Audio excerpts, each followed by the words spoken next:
Picture this: Britain in the early 1960s. The country is finally emerging from years of post-war austerity. Families are beginning to afford cars again, and the British auto industry is booming.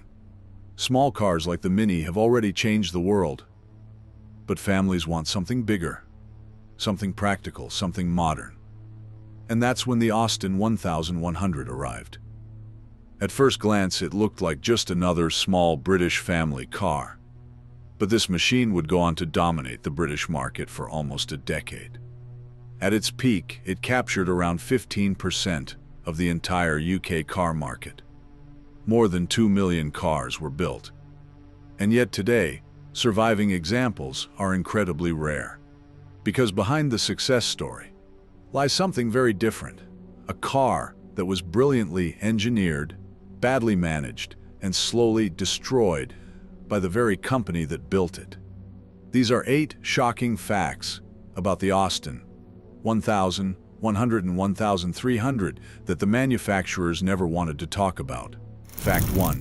The body shell that rusted itself to death. The biggest enemy of the Austin 1100 wasn't poor sales, it was rust. Floors, sills, wheel arches, door bottoms, bulkheads. Corrosion attacked almost every part of the car. The rear subframe mounts were especially vulnerable. When they rusted through, owners joked that the car had rear wheel steering. The shocking part? The body shell was designed directly by Alec Issigonis, the same engineering genius who created the Mini. Issigonis was brilliant at packaging cars to maximize interior space. But structural durability wasn't his specialty. Pressed steel engineers reportedly warned about potential rust traps in the design. But the warnings were ignored. The result was a car that offered incredible space for its size. Yet many examples literally began falling apart within 5 to 7 years. Fact 2.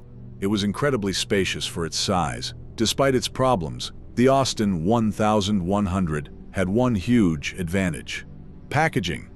The car was only about 12 feet long, yet its clever front-wheel drive layout allowed it to carry 5 adults comfortably. Compared with rivals like the Ford Cortina, the interior space was astonishing. This clever design helped make it Britain's best-selling car from 1963 to 1966, and again between 1968 and 1971. Families loved it. And that popularity turned the AD016 platform into one of the most successful British cars ever built. But before we go further, if you enjoy learning about forgotten automotive history like this, make sure to subscribe to the channel and press the bell icon so you don't miss the next story. Fact 3. 5 different body shells were built at the same time. Now here's something that would give modern manufacturing experts a heart attack. At one point, 5 different body shells for the same basic car were moving down production lines at the same time. Why? Because British Motor Corporation created multiple versions of the car under different brands. Austin Morris MG, Riley Wolseley, and Vanden Plas. Each had different chrome trim, different panels, and sometimes different body holes drilled for badges and moldings. By the mid-1960s, there were 29 different variants of essentially the same vehicle.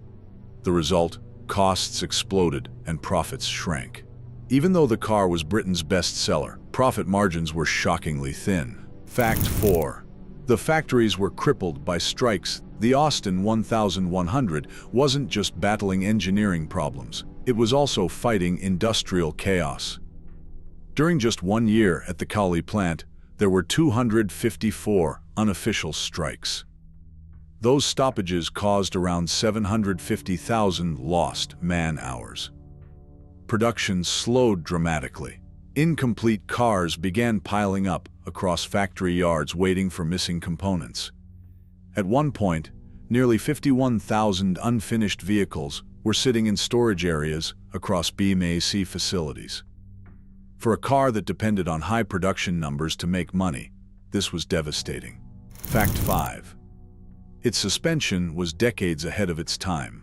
Ironically, one of the Austin 1100's most advanced features became one of its most misunderstood. The car used hydrolastic suspension, developed by engineer Alex Moulton. Instead of traditional springs and dampers, the system used fluid-filled units connected between the front and rear wheels. When the front wheel hit a bump, fluid transferred to the rear unit, helping keep the car level and smooth. The ride quality was incredible for such a small vehicle. But there was a problem. Most mechanics didn't understand the system. Garages often lacked the equipment needed to service it, which made owners think the suspension was unreliable, even though the technology itself was actually quite durable. Fact 6. The American version was a disaster.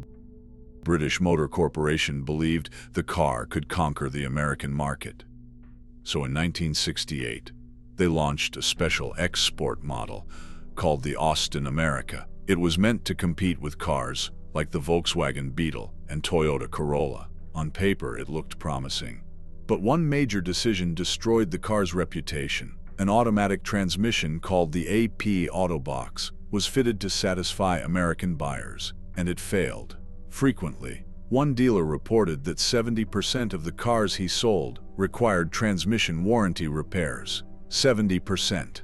Combined with weak dealer support and poor parts availability, the car quickly developed a terrible reputation. By 1972, the Austin America had disappeared from the US market. Fact 7. It stayed on sale almost unchanged for years. Another surprising fact is how little the car changed over time.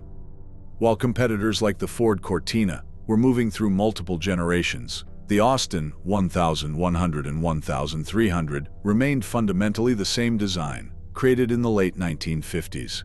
Yes, there were updates, new grills, better trim, and a larger one, 1,275 cubic centimeter engine introduced in 1967. But the basic structure barely evolved. Despite that, the car kept selling. By 1971, more than 2 million ADO-16 cars had been built. It was one of the most successful vehicles in British automotive history. Fact 8. A comedy scene made it immortal. The Austin 1100 might have faded quietly into history, but television changed that. In 1975, the BBC comedy show Fawlty Towers featured an unforgettable scene. John Cleese's character Basil Fawlty becomes furious when his Austin refuses to start. So he grabs a tree branch and begins beating the car repeatedly. The scene became one of the most famous moments in British television history. Ironically, the car had already gone out of production by the time the episode aired. But that moment ensured the Austin 1100 would never truly be forgotten. The Austin 1100 and 1300 represent both the brilliance and the tragedy of the British motor industry.